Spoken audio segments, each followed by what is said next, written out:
Hello and welcome to another episode of Bible Answers in 5 Minutes. I am your host, Brad. And in today's episode, we are going to look at a very interesting question. What did Paul mean when he talked about the third heaven in 2 Corinthians?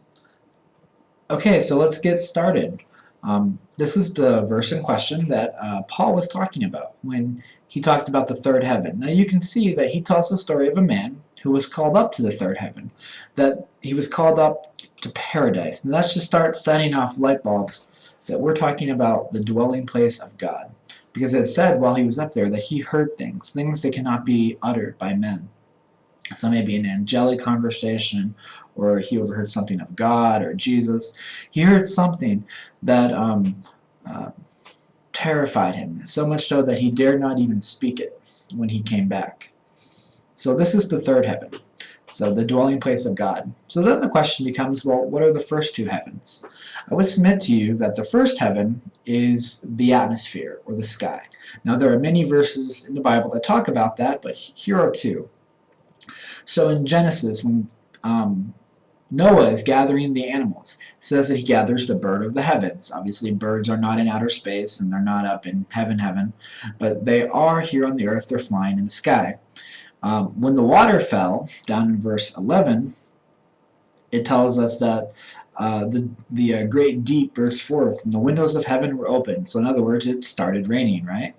And in James, again, speaking about Elijah in the Old Testament, James says that he prayed and the heavens opened and gave out their rain. Now Malachi talks about this. Other passages in the Bible talk about heaven in terms of atmosphere, the place where there's rain, where there's clouds, where the birds fly. So that is the first heaven, all right? The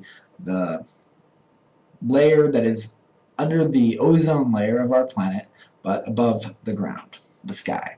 Simple enough. The second heaven, I would submit to you, is outer space, where the stars and the moons and the planets and the galaxies and the cosmos and all the pictures taken by the Hubble telescope are. In Deuteronomy, the children of Israel are told, don't bow down and worship those things. The things that are in heaven, the stars and the moon and the sun, don't worship them, all right? Only worship God.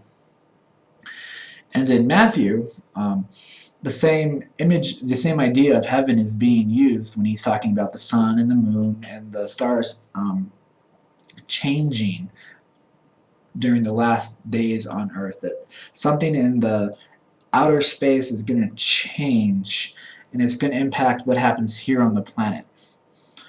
And again, that imagery of the word heaven is being used in the context of the second heaven, space. What we see when we use the Hubble telescope. We see galaxies and nebula and planets and moons. It's quite awesome if you ever get a chance to check out that on the NASA website. And the final heaven, the third heaven, kind of what Paul was talking about, other examples in Scripture include Stephen. When he was about to die, he gazed up and he saw heaven open, and he saw God and Jesus right there.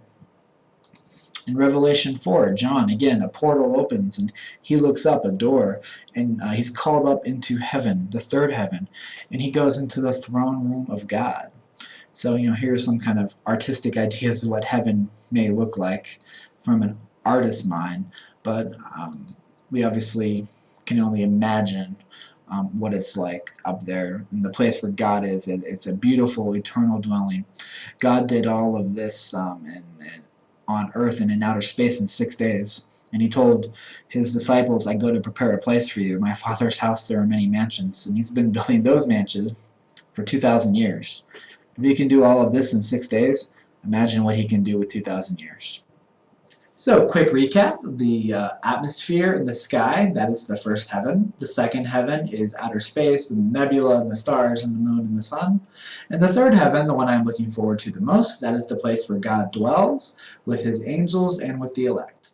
I hope that clarifies what Paul was talking about. And if you have any other questions about this or any other topic, please just leave them in the comment section below. Remember to like or subscribe and link us up on social media. I hope you have a wonderful day, and God bless.